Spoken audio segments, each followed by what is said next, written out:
복되고 거룩한 성일에 허락하신 하나님 말씀 함께 받겠습니다. 허락하신 계시의 말씀은 창세기 11장 1절로 9절까지의 말씀을 허락하신 말씀으로 함께 받겠습니다. 창세기 11장 1절로 9절 말씀을 복된 성일에 허락하신 하나님 말씀으로 함께 받겠습니다. 이제 말씀을 다 찾으신 줄 알고 말씀을 봉독할 때 말씀 앞에 아멘으로 화답하는 풍성한 은혜 우리 모든 예배자들 가운데 임하시기를 바랍니다.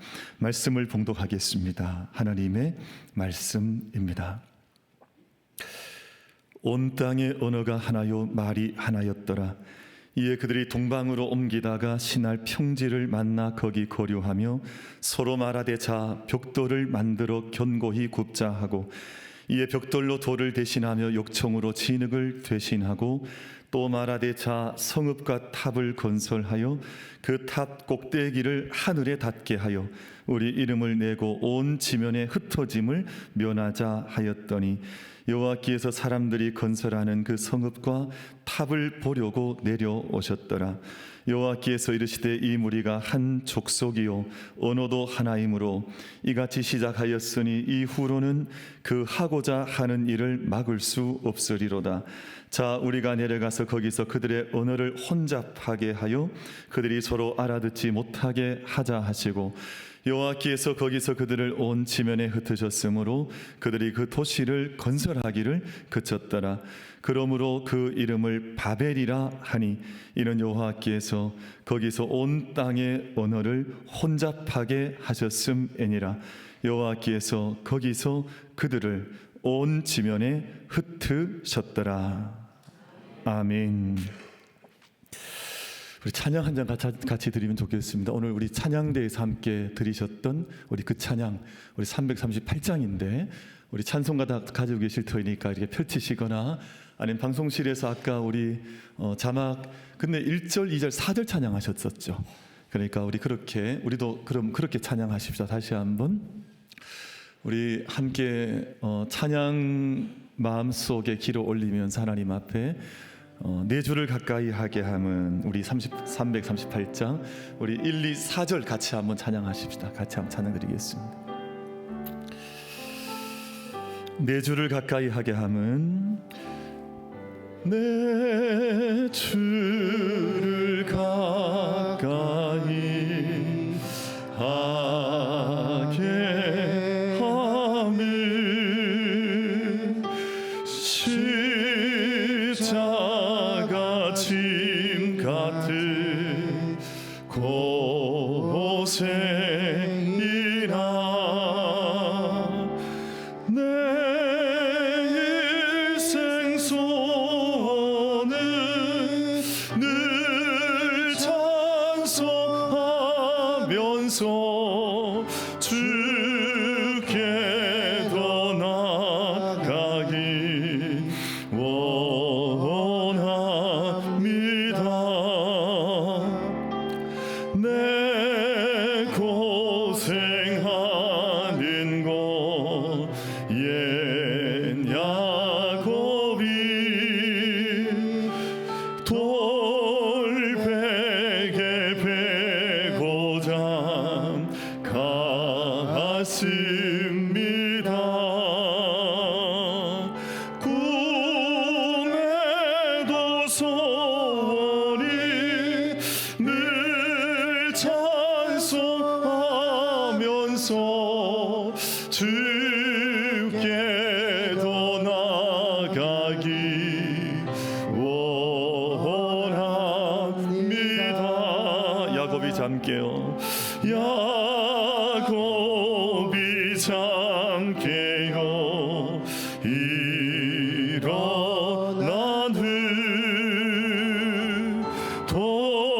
돌다릴 쌓인 곳 본받아서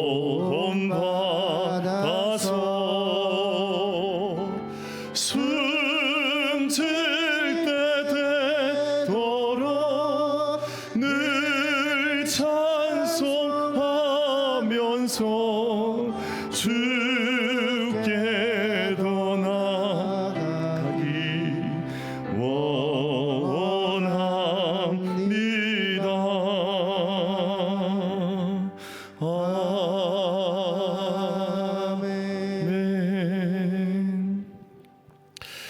좌우에 계신 분들과 서로 인사 한번 하겠습니다. 문안하실 때 이렇게 인사하겠습니다.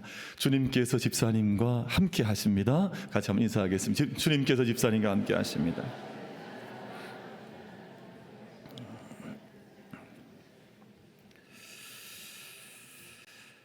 우리가 처음 순전했던 마음을 잊지 않는 것 대단히 중요한 믿음의 걸음인 줄 압니다. 근데 세상을 살아가다 보면 그 순전함을 자꾸만 잃어버리고 처음에 품었던 그 마음 또는 그 사랑, 그 처음에 참 순전했던 그 지점을 잃어버린 채 세상에서 그저 살아남고자 발버둥 치면서 자기를 잃어버린 삶의 모습을 가지고 살아갈 때가 있는 것을 제가 이제 보게 되는데요. 저도 이제 시간이 이렇게 지나면서 처음 만민교회를 만났을 때 생각을 한 번씩 이렇게 짚어볼 때가 있습니다. 제가 이민 목회를 하고 있었고 그런데 만민교회를 만나게 되었고 또 듣게 되었고 또 함께 이제 컨택을 하게 되었었는데 그때 처음 교회가 저에게 보내주셨던 메시지 또 교회가 저에게 주셨던 그 콜링 자리 뭐 이런 것들이 때때로 기억이 날 때가 있습니다. 그리고 제가 지금은 애들이 이제 징그럽게 다 커버렸지만 그때는 아이들이 그래도 귀여웠었거든요. 초등학생 4학년 또 중학교 2학년 아이들 손잡고 처음 교회 마당을 들어설 때 그때 모습도 첫자리로 그렇게 기억이 남아 있습니다. 근데 이제 시간이 지나다 보면 그때 모습들 한 번씩 잊어버리게 되고 그냥 세상에서 발버둥 치는 것처럼 살아가는 것은 아닌가 하는 이제 질문을 던질 때가 있는데 여러분, 우리 사랑하는 모든 예배자들께서 항상 내가 잊어버리지 말아야 할 첫자리, 제가 그게 믿음의 자리이든 첫사랑 주님을 향한 믿음의 고백이든 그 모든 자리가 항상 우리 마음속에 늘 울려 퍼지는 또 메아리 치는 첫 시간 잊어버리지 않게 하시는 성령의 은혜가 우리 모든 예배자들 가운데 충만하게 임하시기를 주님의 이름으로 축복합니다. 야곱이 그랬습니다. 야곱이 이제 오늘 찬양이 마침 이제 그 야곱에 관한 찬양, 야곱의 고백인데요. 밧단 아람에서 돌아와서 밧단 아람에서 얼마나 고생을 많이 했습니까? 20년 고생을 하다가 그 생활 청산을 하고 이제 외삼촌 라반의 집을 떠나서 고향으로 돌아왔습니다. 근데 그 사이에 참 많은 우여곡절이 많지 않았습니까? 야복나루터에서 믿음의 씨름 통해서 분이엘이 아침 맞이하고 그때 정말 하나님의 큰 약속을 힘입고 비록 한돛뼈는 6월 골절이 되어져서 다리를 절게 되었지만 그때 새 이름 얻어서 이스라엘이라고 하는 위대한 이름을 얻고 또 그때 모든 이제 형과의 고통스러웠던 갈등도 극복이 되어지고 이제 새롭게 모든 것들 이제 아름답게 정착해서 잘 사는가 싶었는데 또 그 시간 지나다 보니까 생각지 못했던 일들을 경험을 하기를 시작을 하는데 그 레아가 낳았던 디나라고 하는 딸이 세겜에서 추행을 당하게 되거든요. 이 일을 오라비들이 견디지 못해서 시므온과 레위가 세겜의 학살로 그 고통스러웠던 시간을 대갚아주게 되고 야곱은 이 일로 큰 시험과 불안에 떨어져서 내가 어찌 살아가야 될까? 처음에 가졌던 야복나루의 그 감격, 감사, 그 충만함은 사라져버리고 세상 세겜에서 살다가 가질 수밖에 없었던 불안과 근심과 염려 안에 휩싸여 있는 야곱의 모습이 성경 속에 기록이 되어져 있는데 그때 하나님께서 야곱에게 주셨던 말씀이 베델로 올라가라는 말씀이었습니다. 베델은 형 에서의 낯을 피해서 내가 어찌 살아가야 할지 알지 못할 때 하나님께서 나타나셔서 응답해 주셨고 또 함께 하신다 하는 말씀을 주셨던 곳인데 다시금 그곳으로 네가 올라가지 않겠느냐, 베델로 올라가라 하는 그 말씀을 주시거든요. 근데 그 베델로 올라갔던 그 자리, 그 말씀이 베델에서 다시금 야곱을 살려주었고 야곱이 다시금 자신의 마지막 노년의 인생들, 후반기의 인생을 다시금 살아갈 수 있는 용기도 믿음도 힘도 주었던 자리가 바로 베델이라고 하는 자리였었거든요. 여러분, 이 시간 예배 드리고 있는 우리 모든 만민 가족들 마음속에 또 신앙의 모든 그 자리마다에서 우리가 주님 내가 처음으로 인격적으로 만났던 그 첫 자리 베델이 온전히 회복되어져서 오늘 이 예배가 또는 이 말씀이 베델로 올라가라고 하는 나를 부르시는 그 음성의 말씀으로 하나님의 음성으로 우리 모든 예배자들 마음속에 울려 퍼질 수 있게 되기를 주님의 이름으로 축복합니다. 우리가 다 함께 베델로 올라가 그곳에서 다시금 삶이 정리되는 것 함께 경험해 나가는 것인데요. 오늘 제가 이 말씀을 나누면서도 오늘 나누는 이 창세기 11장의 말씀이 오늘 저희들에게 베델과 같은 말씀으로 다가왔으면 하는 바람이 있습니다. 여러분, 오늘 말씀은 제가 잘 아시는 것처럼 바벨탑 사건이라고 제가 잘 알려져 있는 이제 원역사, 창세기의 원역사는 11장까지인데 11장 속에 담겨져 있는 원역사의 사건으로 마지막 사건으로 기록이 되어져 있습니다. 외적인 모습은 바벨탑 사건이지만 가만히 이 사건을 들여다보면 인간의 말과 언어의 문제를 다루고 있다고 하는 것을 오늘 제가 말씀을 통해서 깨닫게 되는데, 여러분 1절 말씀을 가만히 보시면 1절은 이렇게 기록이 되어져 있습니다. 온 땅에 언어가 하나요 말이 하나였더라. 인간의 언어와 말에 대한 것으로 11장이 그 포문을 열고 있습니다. 근데 저희가 읽으셨던 말씀 가운데 마지막 절 말씀 9절 말씀을 보시면 이렇게 기록이 되어져 있습니다. 그러므로 그 이름을 바벨이라 하니 이는 여호와께서 거기서 온 땅의 언어를 혼잡하게 하셨음이니라 라는 말씀으로 처음 1절과 마지막 9절 말씀에서 인간의 언어와 인간의 말의 문제를 다루고 있다고 하는 것을 제가 말씀을 통해서 확인을 할 수가 있습니다. 그럼 온 땅의 언어가 하나요 말이 하나였더라, 이 말씀의 뜻은 아마 1차적으로 모든 사람이 같은 말을 사용했다. 오늘 저희들처럼 한글을 사용하거나 대한민국 우리가 가지고 있는 언어를 같은 언어 같은 말을 사용하고 있다라는 이러한 의미로 먼저 1차적으로 이해할 수 있겠지만, 다시 조금 더 한 걸음 더 들어가 보면 이런 뜻이 되는데, 당시의 모든 사람들이 같은 내용의 말을 반복하고 있었다는 것입니다. 사람들이 창조적으로 생각을 하거나 창조적인 말을 하거나 새로운 언어를 사용하거나 새로운 말을 사용해야 하는데, 그 말을 사용하는 중심을 가만히 봤더니 매일 같은 말, 매일 같은 언어, 다른 창조적인 말을 하는 것이 아니라 같은 생각 속에 한 동아리가 되어져서 그 이상의 말을 하지 못하는 인간의 한계가 당시 사람들 속에 머물러 있었다라고 하는 것을 말씀을 하고 있습니다. 오늘 장로님께서도 기도하셨습니다만, 최근에 이 땅에 이루어지고 있는 언어를 보면 그냥 극명하게 나뉘어져서 이 편 사람들은 이 말밖에 하지 않는 거예요. 이 편 사람들은 이 말밖에 하지 않는 거예요. 그러니까 여기에서 다른 창조적인 언어를 열고 나가야 하는데 나가지 못한 채 매일 반복되는 말, 매일 같은 언어, 매일 같은 말을 쓰면서 이 죽음의 문화 속에 갇혀져 있는 모습이 그때나 지금이나 동일하게 있는 모습이 오늘 말씀을 통해서 이렇게 기록이 되어져 있습니다. 한 걸음 더 나아가서 정말 살리는 언어를 사용할 수 있을까? 한 걸음 더 나아가서 하나님의 언어를 사용할 수 있을까? 이 고민이 이루어져야 하는데 매일 인간이 같은 말, 같은 생각, 같은 사상 속에 머물러 있으면서 인간의 범주를 벗어나지 못하는 모습이 오늘 11장 1절 말씀 속에 같은 언어를 사용했다, 같은 말을 사용하더라 라는 말씀으로 오늘 본문 말씀 속에 이렇게 기록이 되어져 있습니다. 근데 이 사람들이 함께 같은 말, 같은 언어를 사용을 하면서 동쪽으로 이동하여 오다가 시날에서 평지를 만나서 정착을 하게 되는데, 그럼 시날이라고 하는 이 땅이 어디냐 하면 지금 우리가 잘 알고 있는 메소포타미아라고 하는 지역이 바로 시날이라고 하는 땅이었었거든요. 그러니까 유프라테스 강과 티그리스 강 그 가운데 있는 그 넓은 땅을 메소포타미아라고 하는데, 그 땅을 시날이라고 불렀고 여기에 사람들이 정착하면서 살아가기를 시작을 했습니다. 그런데 제가 오늘 11장 말씀을 읽었습니다만, 바로 앞장인 10장 10절 말씀에 보면 이 땅에 살고 있던 사람들이 누구냐 하면, 여러분 노아의 저주를 받았던 함의 자손 가운데 니므롯, 구스의 아들 니므롯이라고 하는 아들이 있었는데, 이 니므롯이 시날 땅을 정복하고 그 땅의 군주가 되어서 그 땅의 주인공으로 살아갔다 하는 것이 10장 8절 9절 10절 어간에 기록이 되어져 있는 것인데, 여러분 니므롯이라는 말의 뜻이 뭐냐 하면 우리가 반역하리라 라는 뜻을 가지고 있거든요. 그래서 니므롯이라는 말에서 니느웨라는 말도 나오기도 하고 바벨이라는 말에서 바벨론이라는 말이 나오게 됐는데, 시날 땅에 사람들이 몰려와서 그곳에 바벨을 세우고 바벨론 문화를 만들고 니므롯, 우리가 반역하리라는 이름 안에서 그곳에서 여러 성을 지으면서 도시 문명을 만들기 시작했다고 하는 것이 창세기 10장과 11장 말씀 두 장에 걸쳐서 기록이 되어져 있는 말씀의 내용으로 기록이 되어져 있습니다. 근데 오늘 제가 읽으셨던 말씀 가운데 이들이 동방으로 옮기다가 시날 평지를 만나서 거기 거류하게 되는데, 그곳에서 그들이 도시 문화를 만들기를 시작을 했습니다.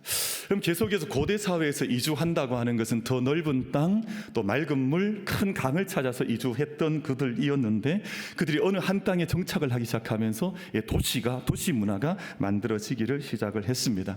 도시 문화가 만들어지면 어떤 문명이, 새로운 문화가 이제 개발이 되어져서 이제 문명의 발전을 이루어가기를 시작하는데 이때 획기적인 발명품이 만들어지게 되었다. 오늘 본문에서 그 증언을 해주시고 있습니다. 바로 벽돌을 굽는 것이었습니다. 여러분, 저기 말씀하면 벽돌 굽는 것이 무슨 큰 문명의 발전이 분하냐? 여러분, 그렇지 않습니다. 불 하나 발견이 되어져도, 불을 발견해도, 또 벽돌 한 장을 구워도 이게 이제는 유목민에서 정착민이 되어도 엄청난 문명의 전환점, 획기적인 변화가 나타나기 시작하는 것인데, 오늘 우리말로 하면 AI 같은, 또는 드론을 발명하는 것 같은, 자율주행 기술을 발명한 것 같은, 아마 어쩌면 그보다 더 큰 발견이 아마 당시 벽돌을 굽는 문화가 시작된 것일지도 모르겠습니다. 이전까지 그들이 살던 것은 나무에 기대어 살거나 자연 동굴 같은 곳에서 살아왔었습니다. 조금 발전하니까 돌을 주워다가 진흙을 발라서 집을 짓고 살다가 이제는 돌을 구워오는 수준이 아니라 함께 벽돌을 직접 구워내서 만들어서, 근데 이 구워냈더니 돌보다 더 좋은 재질로 만들기를 시작을 한 거예요. 요즘 말로 하면 아마 세라믹 같은 아주 엄청난, 우리 고려 청자 같은 아마 엄청난 이제 물건들을 만들어내기 시작하는데, 당시 아마 그 땅에는 기름이 많이 났던 것 같습니다. 여러분, 여기서 말하는 역청이라고 하는 것은 타르, 아스팔트를 의미하는데, 밑에서 기름이 올라오면서 이제 끈적끈적한, 집을 지을 때 발라놓으면 완전히 방수가 되는 그런 것들로 문명을 새롭게 개발해 나가기 시작을 했다라는 것이 오늘 본문 말씀의 내용으로 기록이 되어졌습니다. 획기적인 이제 발전, 획기적인 문화와 문명의 새로운 시도들이 일어나기를 시작을 했습니다. 참 좋은 일이죠. 참 귀한 일입니다. 그런데 사람들이 그렇게 집을 짓기 시작을 하자 신할 땅의 사람들이 하지 말아야 할 생각들을 다시금 품어내기를 시작을 했습니다. 여러분, 당시 사람들이 품었던 생각이 뭐냐 하면, 우리가 성읍과 탑을 건설하자. 높이 이 성읍과 탑을 쌓아서 하늘에 닿게 하자. 하늘에 닿을 만큼 높은 탑과 이제 집을 세워나가고, 그리고 우리의 이름을 내고, 그리고 온 지면에 흩어짐을 면하자라는 말을 쏟아내기를 시작을 했습니다. 바로 4절 말씀이죠. 제가 다시 한번 읽어보겠습니다. 또 말하되, 자, 성읍과 탑을 건설하여 그 탑 꼭대기를 하늘에 닿게 하여 우리 이름을 내고 온 지면에 흩어짐을 면하자 하였더니라고 말씀을 하고 있습니다. 여기에 닿아 있는 세 가지 이제 고백이 있는데, 우리가 탑과 대를 높이 쌓아서 하늘에 닿게 하자, 하늘을 이겨보자는 것입니다. 그리고 우리의 이름을 내자, 하나님의 이름을 높이는 것이 아니라 자기 자신의 이름을 새길 수 있다면 그 하늘 꼭대기에라도 나의 이름을 한번 새겨보자 하는 인간의 교만과 제약의 절정이 이 신할 평지 가운데서 이루어졌을 뿐만 아니라, 이제 우리가 다 흩어짐을 면해서 우리가 도시 문명을 짓되 여기에서 우리의 문명을 만들어가자. 그럼 창세기의 말씀에 보면, 너희가 온 땅에 충만하여 너희가 생육하고 번성해서 온 땅의 복을 전하라고 했음에도 불구하고 자기 자신만의 문화를 만들어서 우리가 이곳에서 함께 흩어지지 말고 살아가자. 그럼 창세기에서 하나님께 명하셨던 모든 말씀과 정면으로 배치되는 말씀이 11장 4절에 신할 평지의 사람들의 입술을 통해서 쏟아져 나오기를 시작을 했습니다. 여러분, 이 4절 한 절에 짧은 한 절이지만 이런 흔적은 우리에게도 참 깊게 남아져 있습니다. 웬만하면 우리는 우리의 이름 새기는 것을 얼마나 중요하게 생각하는지 몰라요. 우리의 이름 없어져 버리면 마치 죽는 줄 알고, 우리의 이름이 막 그냥 없으면 완전히 사라지는 줄 알고, 하나님께서 우리의 이름 기억해 주시면 그것으로 족하고 영원한 상급과 은혜가 그 안에 따라옴에도 불구하고 인간적인 자기 이름 남기는 것을 얼마나 소중하게 생각하는지 모릅니다. 자기 이름 빠지면 마치 뭐 큰 사건 난 줄 알고, 한 줄 이름 빠져버리면 교회가 풍지박산이 나고, 뭐 이런 일들이 세상 속에 얼마나 비일비재하게 일어나는지 몰라요. 그럼 제가 그것을 어디서 발견하냐 하면 우리 마당에서도 보고 있습니다. 우리 마당에 이제 그네가 2개가 있더라고요. 다 그네 어딘지 아시죠? 모르면 간첩이지. 근데 제가 거기 이제 저도 이제 한 번씩 앉아볼 때가 있거든. 늦은 밥이나 또 새벽 기도 마치고 앉아볼 때가 있는데, 거기 보면 이렇게 앉아서 거기 여기 기둥과 천장을 이름이 빼곡하게 적혀져 있습니다. 순이가 다녀갔다, 철수 순이 사랑한다, 별의별 이야기들이 막 이름으로 빼곡하게 적혀져 있어요. 아니 그러니까 별거 아닌 것 같은데 거기에 이름 남기는 걸 왜 그렇게 좋아하는지. 여러분 저희 금강산 같은 데 가면 그 기암절벽 아름다운 그 바위 덩어리에다가 다 인간의 이름을 새겨놓은 거 아니에요. 자기 이름 영원히 자기 이름 지워버리지 않고자 거기에 이름 새겨놓는 것을 보면 인간이 가지고 있는 근본적인 교만이라고 하는 것이 자기 이름 나는 것이 얼마나 중요하게 생각하나 하는 것이 이런 인간들의 모습 속에서 다 드러나는 것이 아닌가. 여러분 이 인간의 모든 이름이 다 지워져도 하나님의 이름이 드러나면 영원히 우리의 인간의 존재와 생명도 그 앞에서 빛을 받는 것이니 우리 이름 드러내는 것이 하나님의 이름의 영광을 드러낼 수 있는 그 영적인 열정들과 소망을 함께 고백할 수 있는 우리 모든 만민 가족들이 다 되어지시기를 주님의 이름으로 축복합니다. 저희가 그래서 자기 이름 물론 소중하죠. 자기 이름의 가치도 알고 자기 이름을 빛을 내고 하는 것 중요하지만 그러나 그 이름을 하나님 이름보다 높이는 그런 의미가 아니라 하나님 앞에 아름답게 응답하는 이름들로 기억될 수 있는 우리 모두가 다 되어지시기를 주님의 이름으로 축복합니다. 우리 곁에 계신 분에게 한번 이름 한번 그런 의미에서 이름 한번 불러드리십시오. 옆에 한번 보시면서 이름을 꼭 한번 불러드리세요. 권사님, 집사님 이름 한번 불러드리시면 그 이름이 빛날 수 있기를 바랍니다. 주님 안에서 빛날 수 있기를 바랍니다.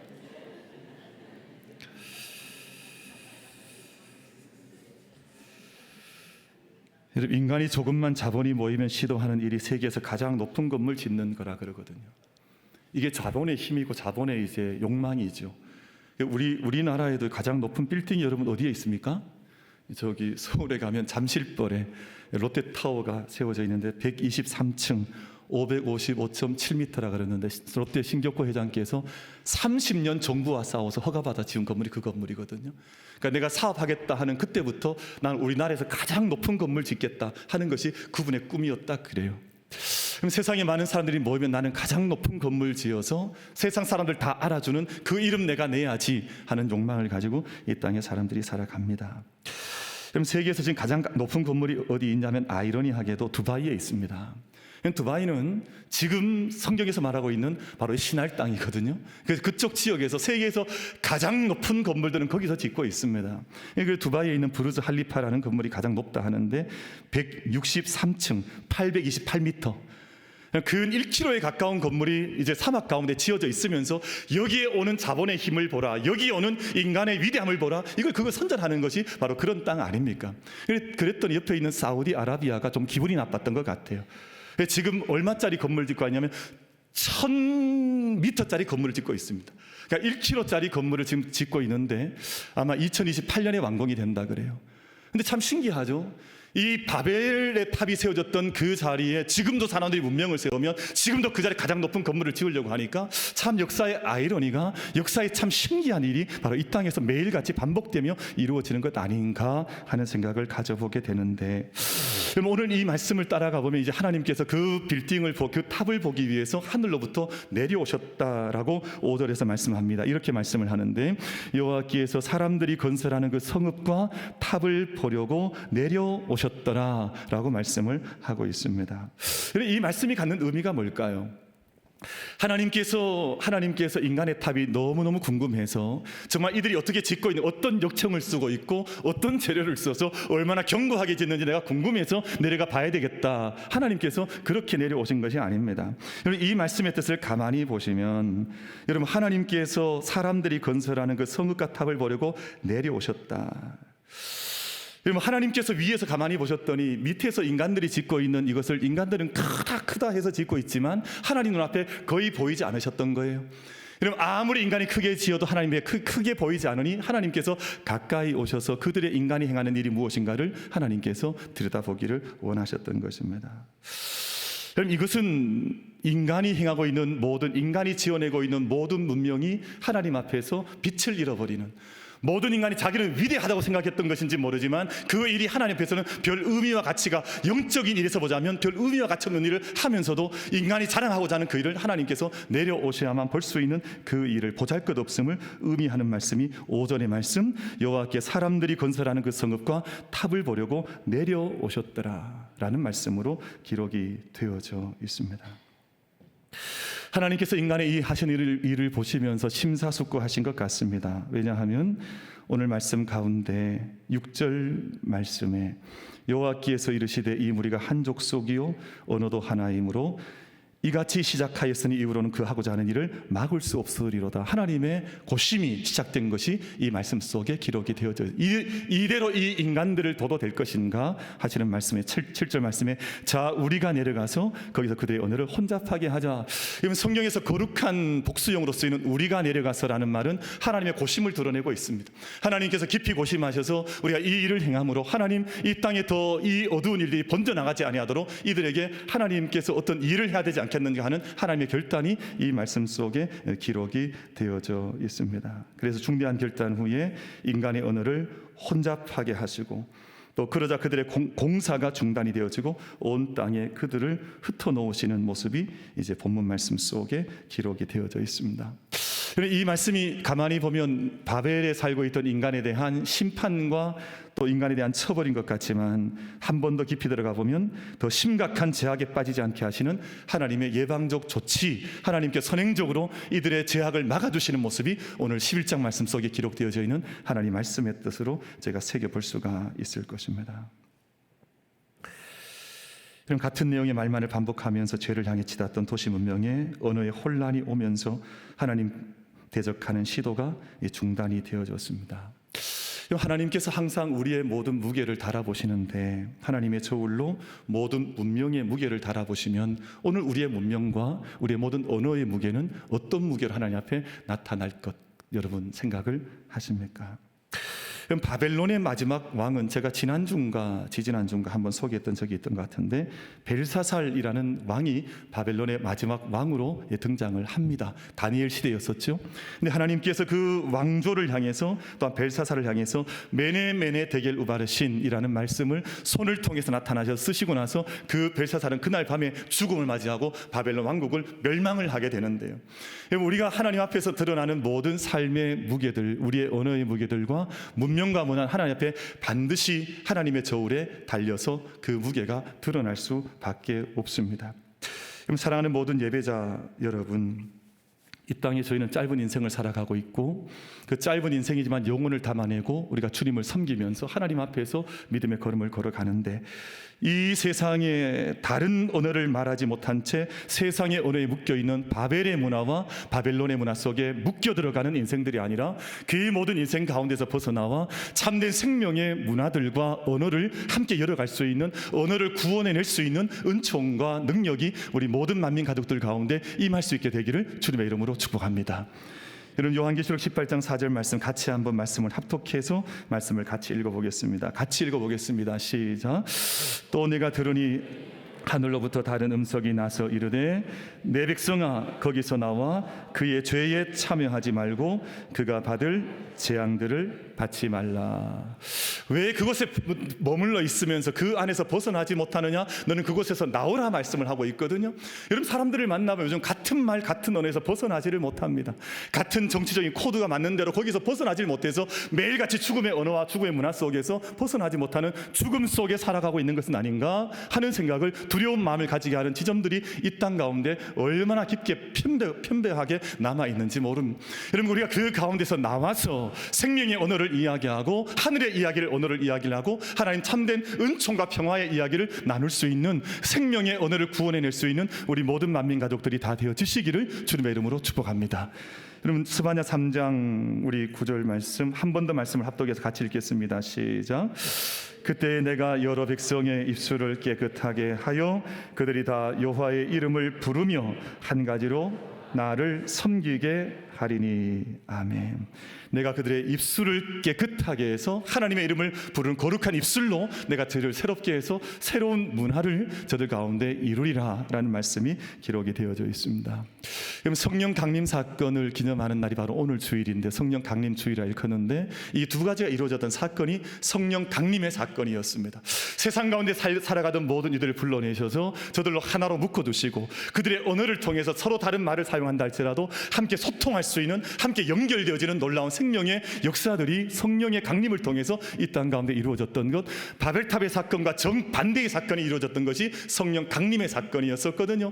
땅의 사람들은 바벨을 만들려 했지만 하나님은 그것을 무너뜨리게 하시고 흩어내신 채 새로운 생명으로 다시 그 하나로 물러주시는 은총이 오늘 말씀 속에 하나님 말씀 가운데 그렇게 기록이 되어져 있습니다.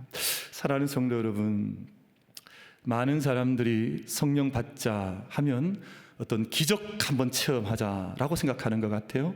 어떤 나도 능력 한번 받아보자라고 생각하는 것 같습니다. 그래서 뭐 방언을 말하고 또 막 손만 올리면 사람들이 넘어져가고 손대면 뒤로 후딱후딱 넘어져가고 이게 막 성령 사건이다 이렇게 생각하고 거기에 빠져드는 사람들도 얼마나 많은지 모릅니다.